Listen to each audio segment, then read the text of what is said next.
Naabagay kahulugan ang damgo.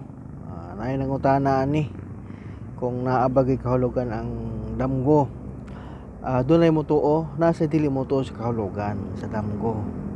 Pero atong ibase sa libro ni Professor Swami nga matud pa ang damgo dunay gyud kahulugan. Unsa may kapamatuod niini? Ang gibasihan gani niini sa libro ni Professor Swami biblical. Diri sa iyang libro matud pa, ang damgo ni Hari Nabucodonosor sa Babylonia nga gihatagan og hubad ni Daniel. Mabasa kini sa Daniel 2 ngadto sa 4. Unsa may naa didto?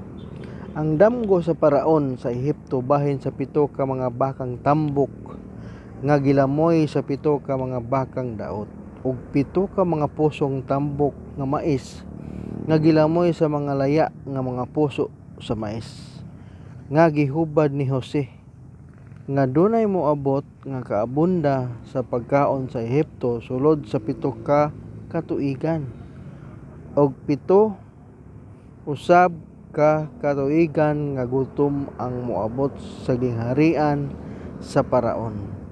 Napatik sa balaang kasulatan sa Genesis 40 ngadto sa 41. So dunay meaning ang damgo, biblical gani. Lain pang pamatuod.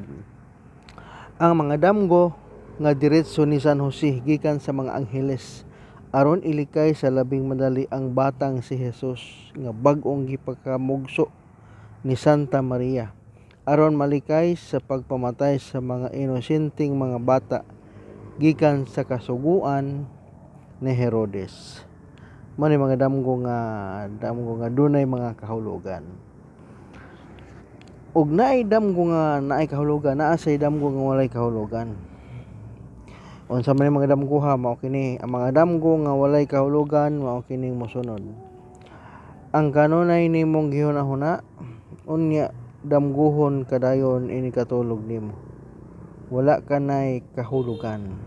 Damgo nga imong makita ug sundan dayon sa pagdamgo. Damgo tungod sa kabusog, damgo sa kahubog, damgo tungod sa kahago, ug damgo sa kahambon, kahimsog kaayog lawas. Daghang sustansya hingaon og bakasi ug kusog mohigop sa sinabawng iho ug tuko. Sa mo nay pasabot kabahin sa mga damgo. So dunay meaning, doon na sa mga damgo nga walay meaning.